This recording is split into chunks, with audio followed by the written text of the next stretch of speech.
छात्रों, हम आपके लिए एसएससी CHSL से एक प्रैक्टिस सेट की क्लास लेकर आए हैं और ये तीसरी क्लास है। देखिए, पहला प्रश्न है कि निम्न में से कौन सा कथन जलोढ़ मृदा के बारे में सही नहीं है। निम्न में से कौन सा कथन जलोढ़ मृदा के बारे में सही नहीं है। नंबर 1, पुराने जलोढ़ को वांगर और नए जलोढ़ को खादर कहा जाता है। दूसरा देखा है, महानदी गोदावरी और कृष्णा के डेल्टा जलोढ़ मृदा से बने हैं। जलोढ़ मृदा हिमालय क्षेत्र में पाई जाती है। और 4 दे रखा, उत्तरी मैदान जलोढ़ मृदा से बने हैं। देखिए, इसका आंसर क्या होगा? विकल्प तीसरा हमारा होगा, सही नहीं है, क्योंकि ये कह रहा है, पूछ रहा है जलोढ़ मृदा के बारे में सही नहीं है। ठीक है ना? तो क्या सही नहीं है? जलोढ़ मृदा हिमालय क्षेत्र में पाई जाती है, ये सही नहीं है। तो विकल्प 3 हमारा आंसर बनेगा।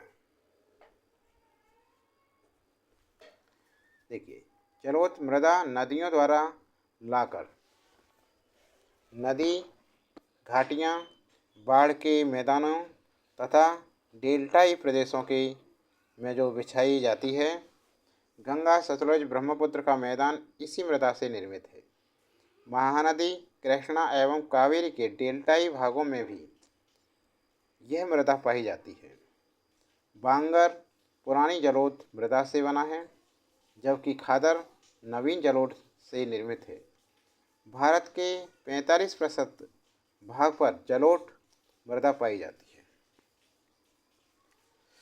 अगला प्रश्न, निम्न में से कौन सा राज्य देवभूमि के रूप में लोकप्रिय है? इसे 9 नवंबर 2000 को एक अलग राज्य के रूप में पहचान मिली थी। तो देवभूमि के नाम से जहाँ देवताओं ने निवास किया था, जहाँ लोगों ने तपस्या की थी जाकर, और ये कहाँ की थी? हिमालय साइड में, पहाड़ों पर। तो ये कहाँ है हिमालय वगैरह सभी? बताइए, ये कहाँ पर हैं? उत्तराखंड में, जो कि उत्तर प्रदेश से अलग हुआ था 2000 में। ठीक है ना? उत्तराखंड राज्य देवभूमि के रूप में लोकप्रिय है। तो ये विकल्प दूसरा हमारा बिल्कुल करेक्ट आंसर है इसका। इसे 9 नवंबर 2000 को एक अलग राज्य के रूप में पहचान मिली। यह भारत का 27वां राज्य है, जिसकी सीमाएं हिमाचल प्रदेश, हरियाणा और उत्तर प्रदेश राज्य तथा नेपाल व चीन से मिलती हैं। हिंदू धर्म के पवित्र 4 धाम बद्रीनाथ, केदारनाथ, गंगोत्री, यमुनोत्री इसी राज्य में स्थित हैं। इसलिए इसे देवभूमि भी कहा जाता है। वर्ष 2007 में इसका नाम उत्तरांचल से बदलकर उत्तराखंड कर दिया गया था। वर्ष 2007 में इसका नाम उत्तराखंड से बदलकर उत्तरांचल से बदलकर उत्तराखंड कर दिया था। इससे पहले जब अलग हुआ था तो इसका नाम था उत्तरांचल। ठीक है ना? अगला देखो, ये दूसरे वाला इसका आंसर सही है, हो गया। निम्न में से कौन सा ऑप्टिकल डिस्क का उदाहरण नहीं है? निम्न में से कौन सा ऑप्टिकल डिस्क का उदाहरण नहीं है? देखिए, प्रोम। ऑप्टिकल डिस्क एक सेकेंडरी मेमोरी है, जो एक पोर्टेबल डिवाइस होती है, अर्थात इसके द्वारा कंप्यूटर को एक कंप्यूटर से दूसरे कंप्यूटर में आसानी ट्रांसफ़र किया जाता है। यह डाटा को एक बड़े मात्रा में ऑडियो, वीडियो, मल्टीमीडिया एप्लीकेशन अथवा सॉफ्टवेयर के रूप में स्टोर करता है। को कॉम्पैक्ट डिस्क, डीवीडी, ब्लूरे आदि ऑप्टिकल डिस्क के उदाहरण हैं। Blu-ray disc, CD ROM, DVD ये क्या है? ऑप्टिकल डिस्क के उदाहरण। लेकिन प्रोम ये ऑप्टिकल डिस्क का उदाहरण नहीं है। विकल्प 1 हमारा सही आंसर है। ठीक है, हो गया। अगला देखो, उस डिवाइस या प्रोग्राम को क्या कहते हैं जो कंप्यूटर को टेलीफोन या केबल लाइनों पर डेटा संप्रेषित करने में सक्षम बनाता है? उस डिवाइस का या प्रोग्राम को क्या कहते हैं जो कंप्यूटर को टेलीफोन या केबल लाइनों पर डेटा संप्रेषित करने में सक्षम बनाता है? Monitor, motherboard, mouse, modem. देखिए,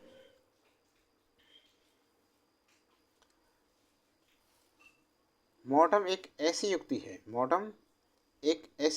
है जो कंप्यूटर को टेलीफोन या केबल लाइनों पर डेटा संप्रेषित करने में सक्षम बनाता है। मॉडेम कंप्यूटर या राउटर को ब्रॉडबैंड नेटवर्क से जोड़ता है। तो कौन सा है इसमें विकल्प 4 बिल्कुल सही आंसर है, मॉडेम। अगला प्रश्न, 5वें प्रश्न में ये पूछ रहा है कि नीली सूजन युक्त सिराएं जो ठीक से बंद न होने वाले वाल्व से उत्पन्न होती हैं उन्हें डॉट डॉट कहा जाता है। उपास्थि सिराएं, गहरी सिराएं, अपशिष्ट सिराएं, दैहिक सिराएं।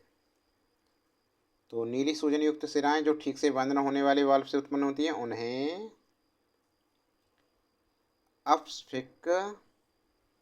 अपस्फीत शिराएं कहा जाता है। अप है ये विकल्प तीसरा, ये सही आंसर है इसका।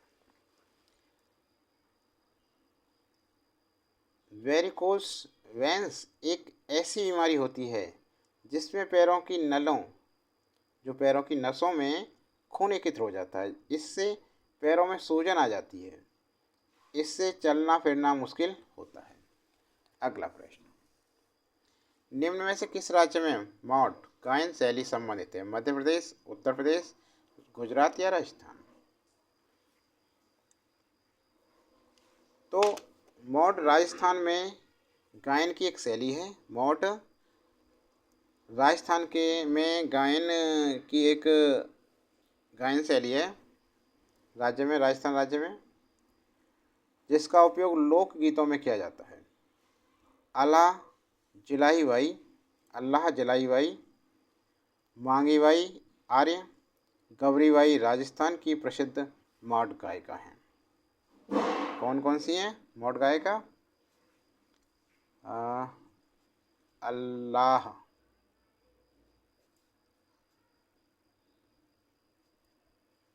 जलाई बाई और हैं मौसी बाई आर्य और भाई गौरी बाई, ये राजस्थान की मौट गायिका हैं।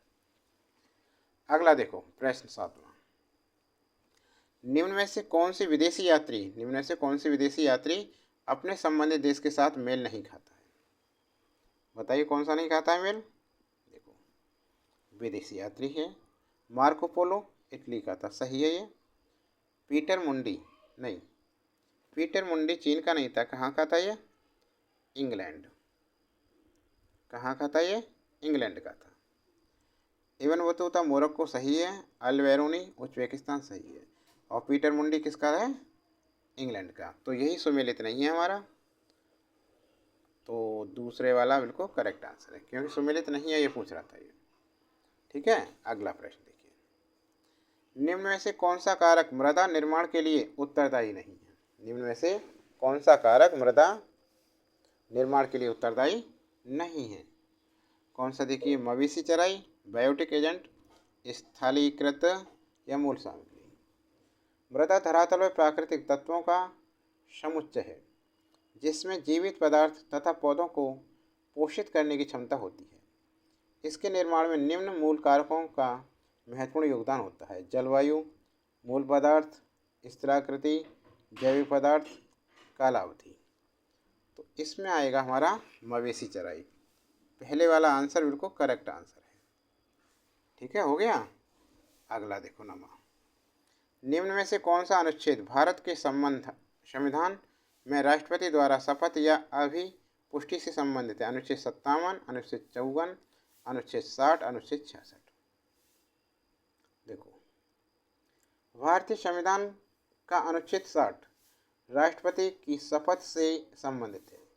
इसमें कहा गया है कि प्रत्येक राष्ट्रपति अथवा पद ग्रहण करने से पहले भारत के मुख्य न्यायाधीश या उनकी अनुपस्थिति में उपलब्ध सर्वोच्च न्यायालय के वरिष्ठतम न्यायाधीश की उपस्थिति में शपथ या प्रतिज्ञान करेगा। तो हमारा जो विकल्प सी तीसरा है ये बिल्कुल सही है, अनुच्छेद 60। हो गया। अगला प्रश्न आगे कह रहा है, भारत में म्यूचुअल फंड को किस संगठन द्वारा विनियमित किया जाता है? सेबी और आरबीआई, वाणिज्य मंत्रालय और सिडकी, नीति आयोग और आईआईएफसीएल, आईआरडीए और आईएफसीआई। तो भारत में जो म्यूचुअल फंड होता है को सेबी आरबीआई संगठन द्वारा विनियमित किया जाता है। तो जो ये पहले वाला है यही विकल्प हमारा करेक्ट आंसर है। एक म्यूचुअल फंड एक प्रकार का समूह निवेश होता है जिसमें कई लोगों, व्यक्ति, संस्था द्वारा संयुक्त रूप से स्टॉक, बॉन्ड, अल्पकालिक निवेश या अन्य प्रतिभूतियों में निवेश किया जाता है।